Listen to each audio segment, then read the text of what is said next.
Hola, què tal? Benvinguts una altra vegada. Soc en Jordi Abad i estic content de poder acompanyar-vos i de que vosaltres m'acompanyeu a mi amb aquesta recerca que estem fent del llibre de l'Apocalipsis.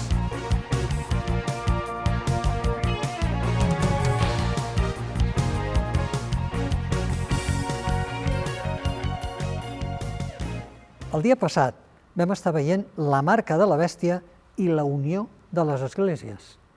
Anem a comprovar el que vam dir. La primera afirmació que ens feia el qüestionari és: després de la primera bèstia va venir una segona. I això ho vèiem a la primera pregunta, i ens deia que després vaig veure una altra bèstia que pujava de la terra que tenia 10 banyes. Així que és veritat. La segona afirmació ens deia que la segona donava llibertat a la gent. És veritat que aquesta bèstia donava llibertat a la gent? La segona pregunta també ens deia que aquesta bèstia feia que la terra i tots els qui l'habitin veneressin a la primera bèstia, aquella que havia tingut la ferida mortal. Per tant, no els hi donava llibertat. La tercera afirmació ens diu que la segona bèstia feia marcar a la gent al front o a la mà. És així? Sí, la pregunta número 4 ens deia que els hi feia posar una marca a la mà o al front. Així que la donem com correcta. Les mans i el front signifiquen els pensaments i accions humanes. És així? Efectivament, vam agafar referències del llibre de Romans i del llibre de Gènesi per interpretar que la front representa la ment i les mans representen el treball. La cinquena referència ens diu que mostrem fe en Jesús fent que nosaltres el que ens sembla convenient. Bé, la pregunta número 7 ens deia que no, que per tindre fe en Jesús tenim que fer el que ell ens diu, tenim que guardar els seus manaments. Així que aquesta la donem com a falsa. I l'última, Jesús va prometre tornar perquè estiguéssim amb ell. És veritat? Evidentment sí, és veritat. Jesús va dir que tornaré i us recolliré amb mi perquè estigueu on jo estic. Així que aquestes són les respostes. Si les has acertat, felicitats. Ets un bon alumne. Imagineu-vos que sou una tribu, som nosaltres, una tribu d'indígenes que mai no s'ha posat en contacte amb la civilització. I de sobte entrem en una gran ciutat. Què pensaríem de tot el que veiem? Els cotxes, els telèfons, els edificis, el corrent elèctric. Per molt que ens ho expliquéssim, no ho acabaríem d'entendre.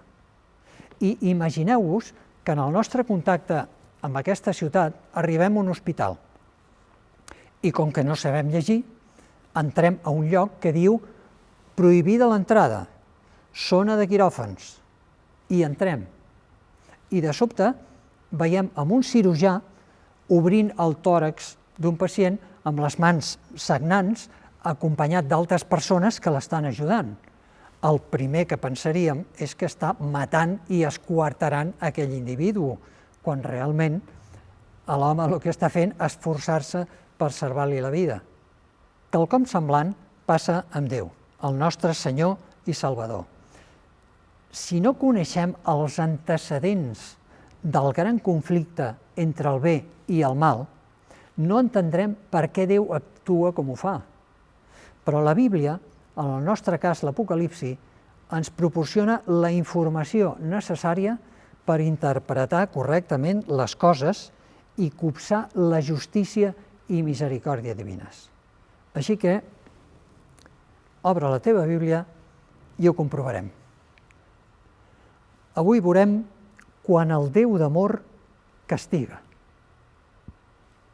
Déu vol salvar-nos. Ell és amor.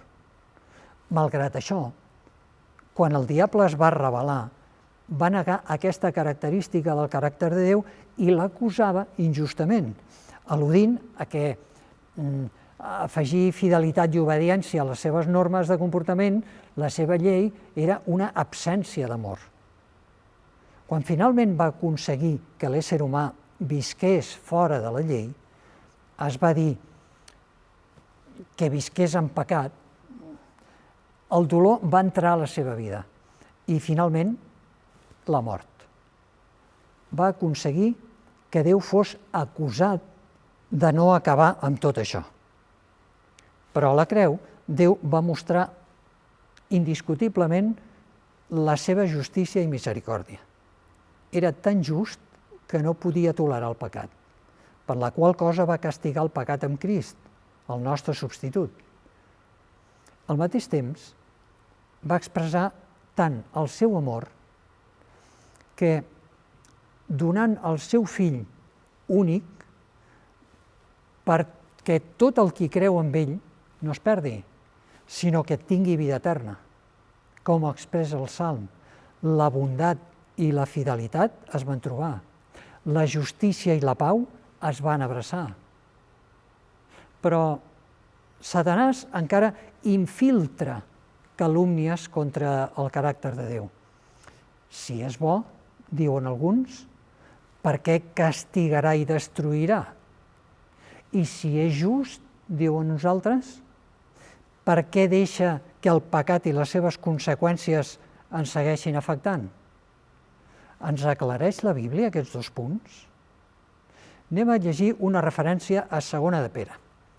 Ens diu així: el Senyor no retarda el que va prometre, com alguns pensen, sinó que és pacient amb nosaltres i no vol que ningú es perdi, sinó que tots arribin a penedir-se.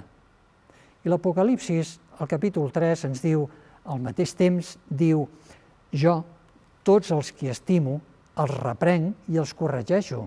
Sigues, doncs, fervent i penedeix-te. Finalment, esgotats els recursos que condueixen al penediment, en un acte de misericòrdia i per amor de la seva justícia, Déu haurà de fer el que el profeta Isaïes diu com una estranya obra, destruint els que van triar viure a banda dels principis que prevaldran en el regne etern.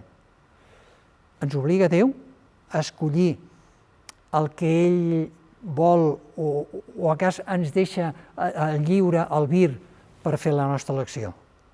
Què ens diu Apocalipsis? Mira, jo sóc a la porta i truco. Si algú escolta la meva veu i obre la porta, entraré a casa seva i menjaré amb ell i ell amb mi. Sortosament, per a nosaltres, la Bíblia ens aclareix aquests punts. Déu és tan just i misericordiós que respecta el lliure albir i la decisió de cadascun i haurà de permetre que caiguin sobre els rebels les conseqüències del que van decidir. Podem parlar de dos moments en què l'amor s'expressa en l'estrany idioma del càstig, abans del mil·lenni i després del mil·lenni. Abans del mil·lenni, les 7 últimes plagues. De quina manera cauran damunt els infidels les conseqüències de les seves decisions? Ho podem llegir a Apocalipsis 16. Vaig sentir una veu potent que des del santuari deia als 7 àngels: aneu i aboqueu les 7 copes del furor de Déu sobre la terra. El primer se'n va anar i va abocar la seva copa sobre la terra, i a tots els que hi havien acceptat la marca de la bèstia i els que adoraven la seva imatge, els van sortir unes úlceres doloroses i malignes. El segon abocà la copa al mar i es convertí en sang, com la sang d'un mort. Tots els animals marins es van morir. I el tercer va abocar la seva copa als rius i les deus de les aigües i es van convertir en sang. I vaig sentir que l'àngel de les aigües deia: tu ets just, el qui és i el qui era, el sant, quan així condemnes, perquè ells han besat la sang del poble sant i dels profetes, i tu els has fet beure sang tenint el que mereixen. I vaig sentir també que des de l'altar es deia: cert, Senyor Totpoderós, els teus judicis són justos i rectes. El quart àngel va abocar la seva copa al sol, que va rebre el poder de consumir els homes amb foc. I els homes, però, tot i que es cremaven pel gran xardó, maleïen el nom de Déu, que té poder sobre aquestes plagues, però no es van penedir ni reconegueren la seva grandesa. El cinquè àngel va abocar la seva copa sobre el tron de la bèstia i el seu reialme va quedar cobert de tenebres. La gent es mossegava la llengua de dolor i maleïa el Déu del cel pel dolor que sentien i per les seves úlceres, però no es van penedir de les seves obres. Sabeu, des que el pecat va entrar, ens hem convertit en un espectacle pel món, els àngels i els homes, com diu l'apòstol. La creu de Crist, la manera en què Déu va gestionar el drama del pecat i el seu tarannà, reflectit en el romanent fidel, acabaran reivindicant el tarannà de Déu davant l'univers.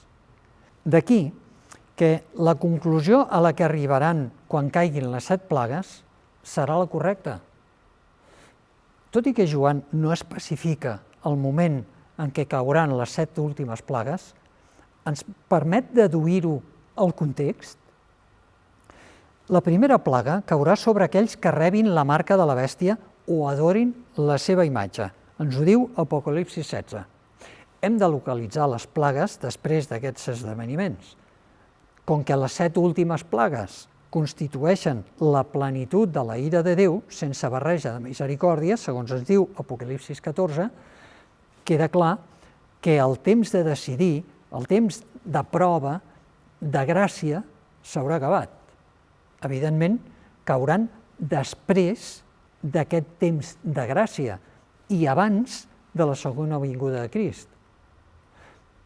Sobre qui cauran les últimes 7 plagues? Ho veiem a Apocalipsi 16. Primer, tots els que havien acceptat la marca de la bèstia i els que adoraven la seva imatge. Segon, el mar, que es convertia en sang. Tercer, els rius i les deus de les aigües. Quart, la copa al sol, que va rebre el poder de consumir els homes amb foc. La cinquena, sobre el tron de la bèstia. La sisena, sobre el gran riu Eufrates. I la setena, van esclatar llamps i van retrunyir trons i es produí un fort terratrèmol. Les plagues expressen les conseqüències que Déu envia a aquells que tenen la marca de la bèstia i envia sobre el tron d'aquesta bèstia, preparant el camí per una gran batalla a la que l'Apocalipsis anomena Armagedon, i dividint la triple aliança de l'espiritisme, el catolicisme i el protestantisme apòstata. Aquestes plagues cauen successivament, però en un curt període. Quan la cinquena plaga cau, els homes segueixen patint els efectes de la primera. Ara ve la pregunta: qui escaparà d'aquestes plagues? Vegem 3 referències. La primera, Apocalipsis 15, i ens diu així: vaig veure també una mena de mar de vidre barrejat amb foc, i al seu costat els qui sortien vencedors de la bèstia, de la seva imatge i de la xifra del seu nom, amb cítares de Déu a les mans, i cantaven el càntic de Moisès, el servent de Déu, i deien: grans i magnífiques són les teves obres, Senyor Déu Totpoderós, justos i fidels són els teus camins, Rei de les nacions. La segona la trobem al capítol 7 i versets 2 i 3. Vaig veure també un altre àngel que pujava del sol ixent i portava el segell del Déu vivent, i va cridar amb veu potent als 4 àngels que tenien l'ordre de devastar la terra i el mar: no feu mal a la terra, ni al mar, ni als arbres, fins que hagin marcat el front dels servidors del nostre Déu. Una altra referència, la del capítol 9, verset 4. I se'ls va manar que no fessin mal a l'herba, ni res de verd, ni a cap arbre de la terra, sinó únicament als homes que no duen la marca de Déu al front. Déu és just i protegirà aquells que van acceptar el do de la seva gràcia, ofert amb tot el seu amor. Els redimits de Crist que van acceptar el segell de Déu i rebutjaren la marca de l'anticrist no seran castigats amb les 7 últimes plagues. Els salvats lloaran el Senyor pel seu alliberament. Llavors, no tenim cap altra oportunitat per a aquells que rebutgen la gràcia. Quin anunci solemne fa Jesús al final del judici investigador, que demostra que hi haurà un moment en què la porta de la gràcia es tancarà i ell arribarà a aquesta terra com un jutge. Llegim-ho a Apocalipsis 22. El qui és de mal comportament, diu Jesús, que vagi fent el mal. El qui és brut de mena, que segueixi embrutant-se. Però l'home honrat, que segueixi amb el comportament just. I l'home sant, que segueixi amb la santificació. Vinc de seguida, i la meva recompensa ve amb mi per pagar a cadascun el que mereixen les seves obres. La Bíblia diu a Hebreus 9, 27, que el destí dels homes és el de morir una sola vegada i després ser jutjats. Apocalipsis 15 indica que quan els 7 àngels van rebre les 7 copes d'or plenes del furor de Déu, una boirina que provia de la glòria de Déu i del seu poder va omplir el santuari. De manera que ningú no podia entrar-hi fins que fossin consumades les 7 plagues dels 7 àngels, cosa que suggereix que aleshores el temps de gràcia i preparació haurà passat. No hi haurà entrada ja al tron de gràcia. I ara ens ve un altre tema. Després del mil·lenni ve el llac de foc i sofre, com es diu la paraula de Déu. El mil·lenni té a veure amb el moment crucial de l'alliberament i el càstig. A tots ens agrada la notícia d'alliberació i recompensa que el Senyor ens portarà. Però a molts no els agrada el moment en què Déu castiga.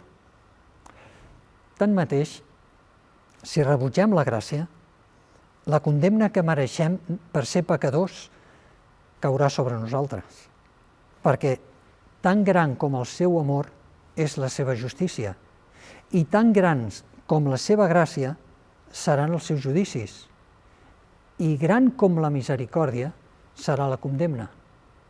A l'Apocalipsis, Jesús li esmentava a Joan 15 vegades el llac de foc per donar a entendre que era una part necessària del pla de salvació per abolir el pecat i preparar un lloc segur per als fidels que quedin.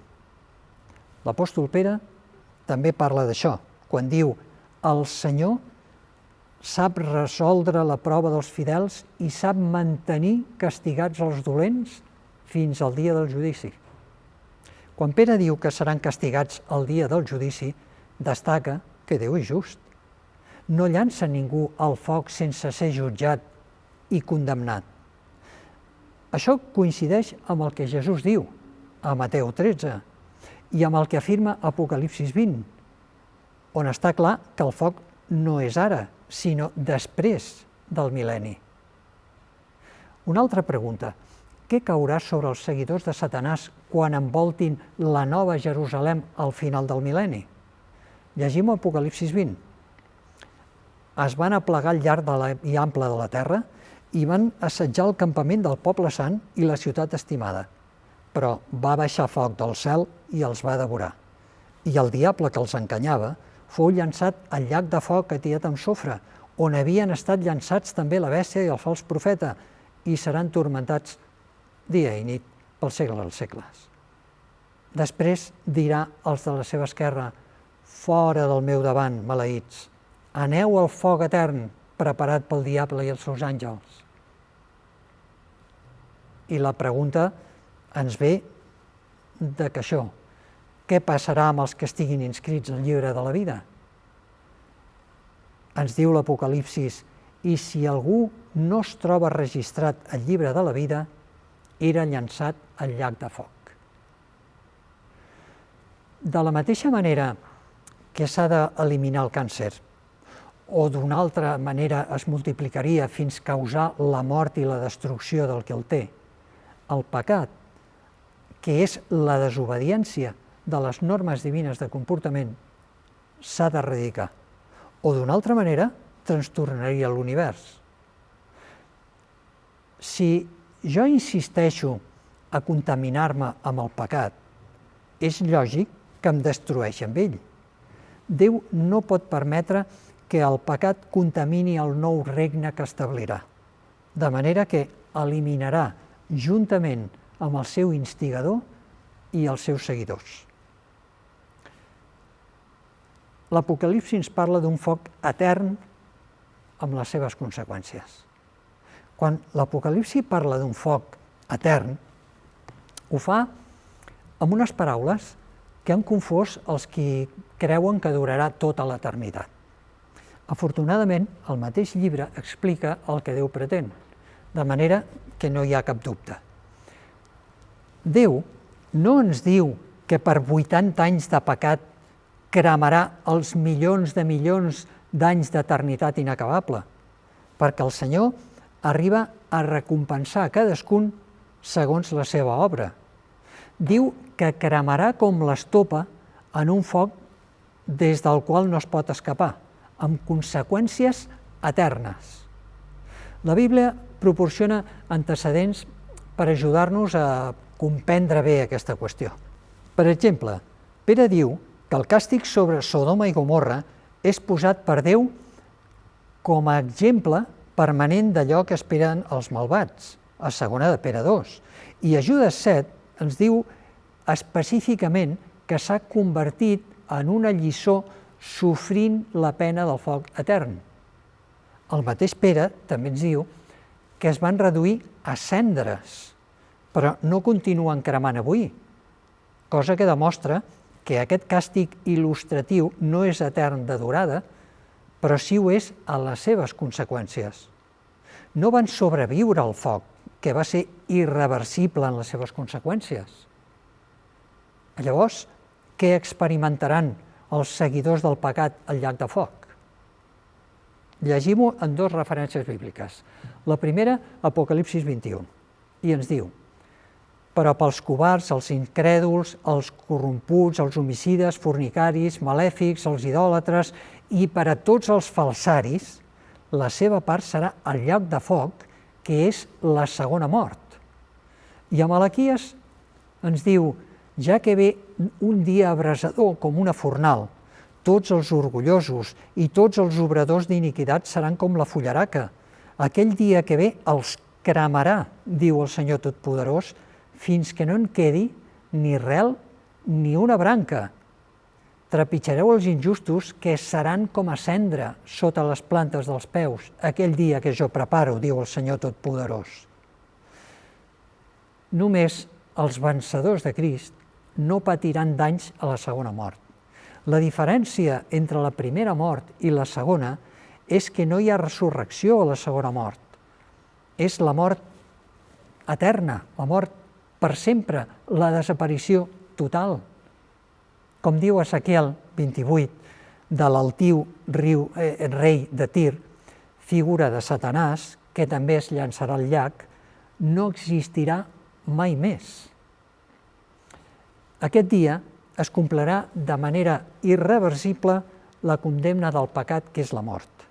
La desaparició eterna, per sempre. La Bíblia diu: l'ànima que pequi, aquesta acabarà morint.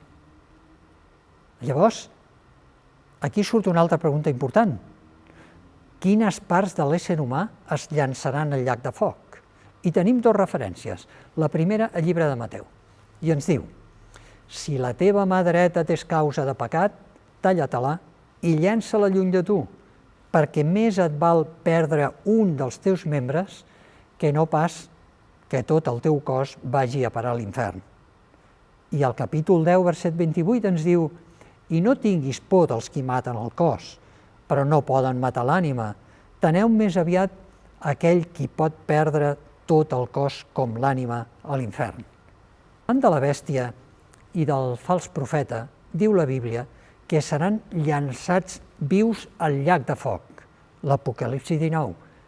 Al tema 12 vàrem veure què passa quan una persona mort, i al tema 7 vam descobrir que els adeptes al pecat ressuscitaran després del mil·lenni. Després del mil·lenni, quan rebran una condemna i una desaparició eterna. Per tant, és lògic que siguin llançats en la seva totalitat al foc etern. Després que els seguidors del pecat i Satanàs hagin cremat el llac de foc segons els que mereixen les seves obres, què els hi passarà juntament amb la mort i amb el mateix foc? Vegem 3 referències. La primera, Apocalipsis 20. Ens diu: es van aplegar al llarg i a l'ample de la terra i van assetjar el campament del poble sant i la ciutat estimada. Però va baixar foc del cel i els van devorar. El capítol 20 ens diu: llavors vaig veure els morts, els grans, petits, drets, davant el setial, i uns llibres van ser oberts, i a part fou obert un altre llibre, que és el de la vida, i els morts foren juzgats per allò que els llibres enregistraven referents a les seves obres, i la mar va donar els seus morts que hi tenia, i la mort i el seu reialme van donar també els seus morts que hi tenia, i tots van ser jutjats d'acord amb les seves obres. I per últim, la mort i el seu reialme van ser llançats al llac de foc, és a dir, a la destrucció per sempre. En això consisteix la segona mort, en el llac de foc. Anem a la tercera referència, Ezequiel 28. Tots els pobres que t'han conegut s'horroritzaran de tu. Has esdevingut un motiu d'horror i no existiràs mai més. I aquestes són les paraules que li diu Déu a Satanàs. Un incendi que no s'apaga és un incendi que crema mentre li queda una partícula de combustible. Quan tot el que podria cremar s'ha consumit, desapareix. Això és el que diu Malaquies 4, on revela que els malvats seran cremats i no quedarà ni arrel ni branca. I això els reduirà a cendres, a la seva desaparició. Exactament el mateix explica Apocalipsi, que el foc que caurà sobre el diable, els seus àngels i els seguidors del pecat cremarà sense descans fins que els consumeixi. És a dir, fins que desapareguin. Per tant, diu que és la segona mort. Acabat el combustible, el foc acabarà. És per això que aquest foc tindrà conseqüències eternes i irreversibles. Serà la segona mort, serà per sempre. Què va mostrar Déu a Joan?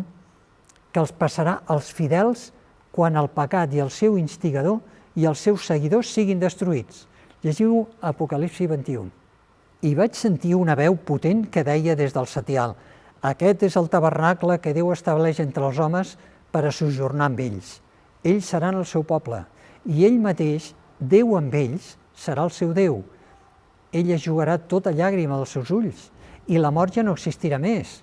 Ni mai més hi haurà dol, ni clams, ni penes, perquè les coses d'abans han passat.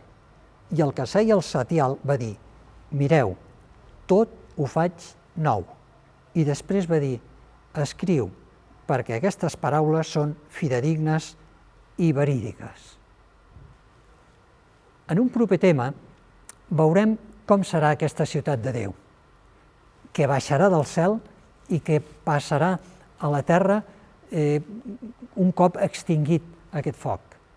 Serà emocionant llegir la descripció bíblica del nou Edèn, reservat per al romanent fidel. Avui hem vist com el Déu d'amor castiga pel bé dels que no volen saber res d'ell i premia els que li són fidels.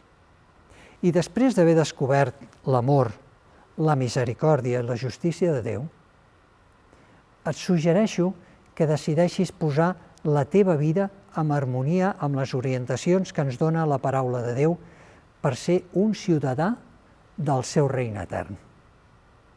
I també et deixo el qüestionari de tots els dies perquè repassis tot el que hem dit. I si vols saber què és el que hem dit i vols tindre el qüestionari, ho pots fer-ho amb aquesta adreça que veuràs aquí. El proper dia tocarem un altre tema interessant, que és el misteri de Babilònia i la mare de les prostitutes. No t'ho perdis. Què ens diu l'Apocalipsi d'aquest tema? Soc el Jordi Abad, us he parlat amb molt de gust i és per mi un plaer poder-vos acompanyar. Us espero en el proper programa.